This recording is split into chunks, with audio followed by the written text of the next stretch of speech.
Ay, ako. Wait lang. Teka, parang ang dami mong dala. Sumabay ka na lang kaya sa akin. Ay, kaso nandiyan na yung rider ko eh. Cancel ko na ba yung booking? Cancel mo na. Go ahead. Sure. Uy, sayang yung binayad mo dyan. Babasa sa e-wallet mo yun. Ay, o nga pala, hindi pa ako rich. Next time na lang ah. But thanks. Sure ka? Oh, sure. Okay. Bye, guys. Tayo nang ngiti ah. Siyempre. Leila kasi. Papahalatang crush ako eh. Ay, Diyos nga eh. Yung rider ko, tumatawag na baba. Oh, ingat ah. Ingat ka. Kasi, mauna na rin. Chip, bago ako umalis yung nangyari sa Santara, pasensya na. Hex, pagpasensyahan mo na yung asawa ko, ha? Alam mo namang seloso yun, eh. Actually, kailangan ko nga siyang puntahan ngayon. Kahit na yung ginawa niya sa'yo eh. Hex, huwag ko na paalala, please.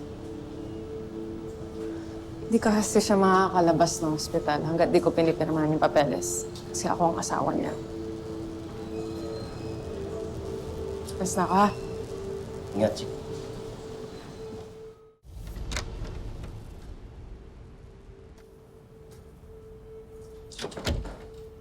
Martin, ready ka na for discharge.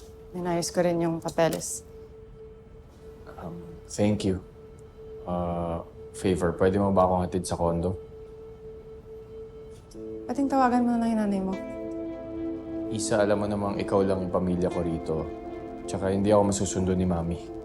Please, sa condo lang naman, kahit ihatid mo lang ako. That's all.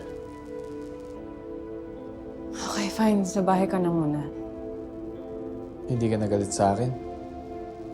Martin, don't get me wrong. Ginagawa ko lang to kasi obligasyon ko bilang asawa mo. I really have no choice. Thank you.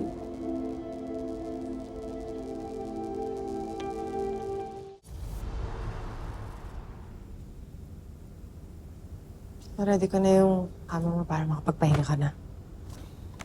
Isa, upo ka muna. Please.